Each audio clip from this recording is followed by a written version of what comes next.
B-roll right here first.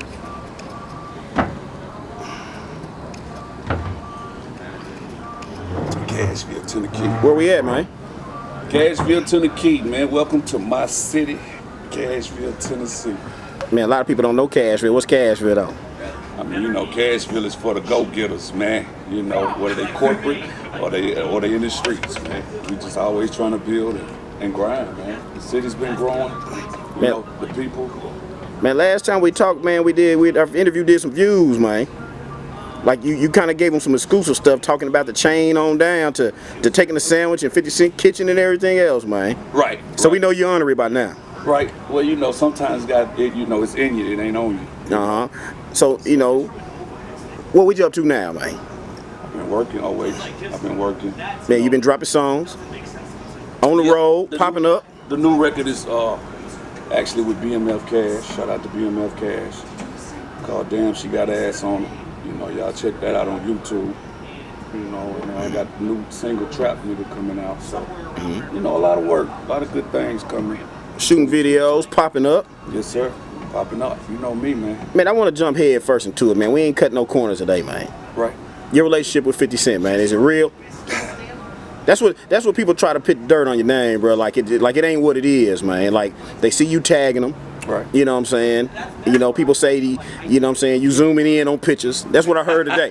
That's what I heard today. I heard you zooming in on pictures. Right. But right. You know. Well, you know, when you I've been knowing bro for 20 years, so it's more like it's a brother thing, you know. I don't gotta necessarily be all up on you and all of that, you know. I am G Unit South. And I'm the little bro. So you don't gotta see me all in his ear and in his face. That's big bro. When I come around, I mean, like he gonna have his section, I'm gonna start my own section. You feel what I'm saying? Cause we still together. So, you know, and then you know I like to let the world know we pushing. You know what I'm saying? It's just big bro. I don't worry about the comments and things like that. You know, after 20 years, you know, it's in the proof, you know. It ain't nothing to prove. It's real. And people don't know by now, you pop up whenever you want, man. The red carpet out. I bump down. Shout out to my brother Juvenile, man. I just bumped down on Juvie, man. You know, we shipped the ATL for Freaknik. I mean, you know, Lil Flip, Rocco. I bump down, bro, and mess with my brothers. They're my brothers. So what'd you say, like, you know, you being able to do stuff like this? Because, you know, everybody can't get close to these people you the name. So what would you say, you know, created the situation to where you see these people you pulling up? You ain't got to be on no flyer, on the bill, name on the list. Yeah. But you on stage. Maneuver. You know, you got to maneuver, man. But, you know, like I said, you know, that comes with the years of experience and relationships that I built with celebrities, being on the road with celebrities. You know, nobody can make you be cool with nobody. That person has to take to you, you know, for y'all to establish a relationship. I was one of those guys on the tour. I always, you know, established a relationship with the other celebrities and rappers, you know, and kept it. And now I'm utilizing my relationships. Now, you know, before we did the interview, you know, me and you discussed a way, you know, for you to get up close and personal with, you know, fans and the viewers. So we put a list up, you know, questions people want to ask DTay. You know, one of the other questions, man. We getting the elephants out the room, man. You and Young Buck. You know what I'm saying? Both of y'all cool individuals, man. Where's the split? Like, why the split, man? Well, you know, before the split with 50 Cent, there was already a split going on with me and him. You know, that's why you seen the other artists such as Cashville Records that's under that label. You seen them promoting and pushing those artists, even when I was over there with him. You understand? If you go back that far, you will see that. You know, you never seen me in videos. I'm talking about at the time that him and Fifth was splitting up. You know what I'm saying? So I was already out the picture anyway. You know, he was already, you know, pushing his own line. You know, and me and Buck had sat down with 50 in Detroit, and 50 told me that I could push G Unit South. And Buck told me, you know, while he was right there with Fifth, he was like, that's what's up, you know. Fifth told him, you know, Tay gonna push G Unit South. And when Fifth got up and walked out of the room, you know, he gave me dap and said, good luck. You know, I didn't know what that meant, but I knew what that meant. You know what I'm saying? Now, who's the one who dapped you and said good luck? Buck said good luck. You know what I'm saying? just make sure you run everything by 50 that you're doing. I'm gonna push this Cashville Records, thing. So, I think he was like, he can't do it without me. So go ahead, good luck. Well, my luck is good. I really appreciate it though, you know what I mean? Because I need my own sleigh. I don't need nobody else's baggage on my sleigh, So, yeah, this is a different car over here. Yeah, and I know you touched base on it too, man, as far as the split. Like, what was the reason for the split as far as with 50? Well, a lot of people don't know that, well, I'm sure they know now that David is very impatient, and I was actually around when he did come back the second time, and I remember being at the studio, and when I came in, he was like, "Yo, Tay, you see this shit?" And I'm like, "What?" And he showed me some footage of Uncle Murder and Fifth. And Uncle Murder was new to the camp, and Fifth was posting a lot of Uncle Murder music, promoting them. And I think Buck kind of got in his feelings about Fifth doing that, because Buck was like, "I'm back over here." He expected 50 to work right back with him immediately, and you just got back over here. It was things before you, so you got to be patient, and also you got to remember what you did before you came back. You just got in trouble. You can't come back in the class and sit in the front.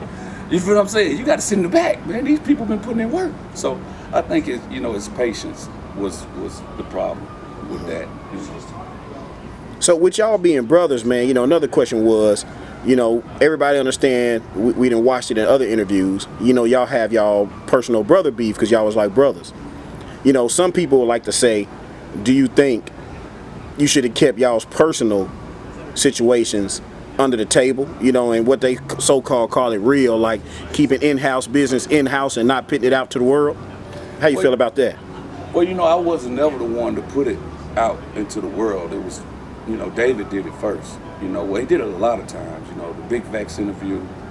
I don't fuck with DTay. You know what I'm saying? And it was funny to me because the girl even asked him, "Why you don't fuck with DTay?" And he said, "I just don't fuck with that nigga." He didn't have an excuse. He didn't have a reason. It was just more sound like hate to me. Mm-hmm. But is that how you feel? Like it's been hate since the beginning? I've been knowing, from when we first started rocking, and he seen the momentum kind of coming, where people was feeling Tay, and he wanted to slow that down and do this Young Buck thing. I don't want it to be nothing else right now but Young Buck. So any kind of little edge on things, he kind of wanted to set that back, Mm-hmm. And he always said he wanted to be the one to frame me and present me, but we grew up together, but I played my role. I did what I was supposed to do, as far as a friend.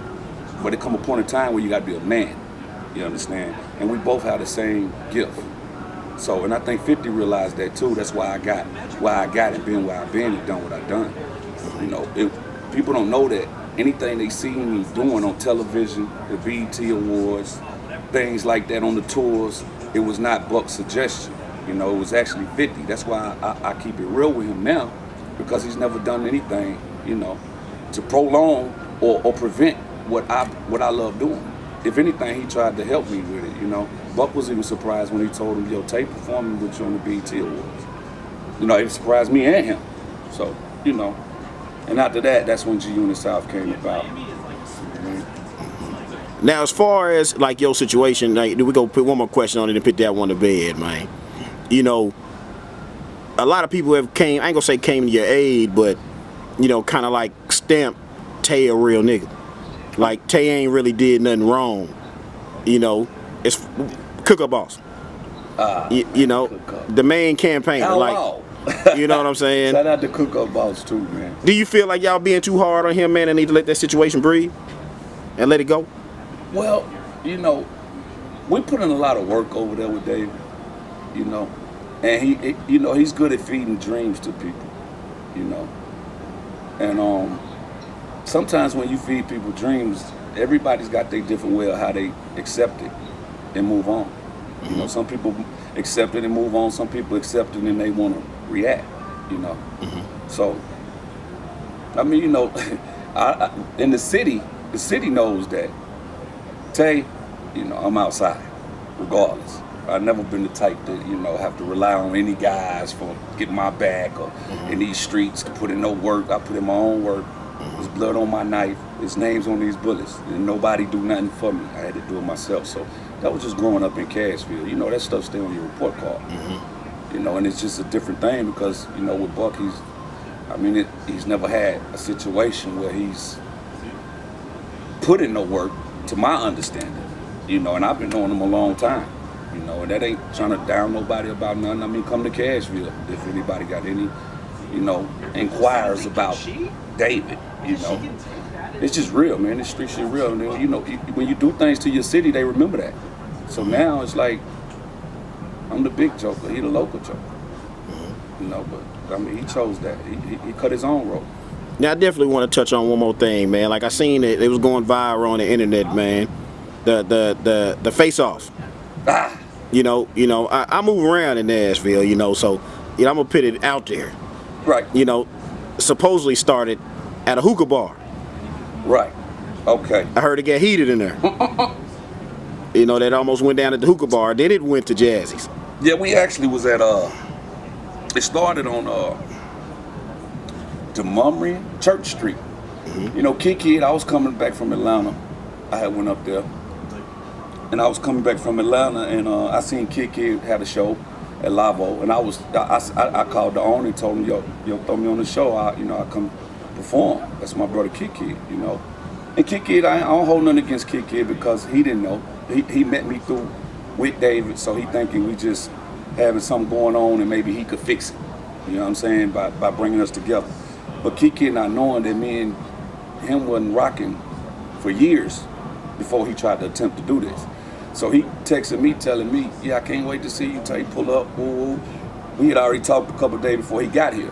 So when he got here, I never checked Instagram. If I'd have checked Instagram, I would have seen that he had David with him when he got here. So I'm not saying that would have prevented me from pulling up, but I would have kind of had a heads up on what was going on. It was kind of off guard, you know, because I pulled up, I was by myself, you know, and you know.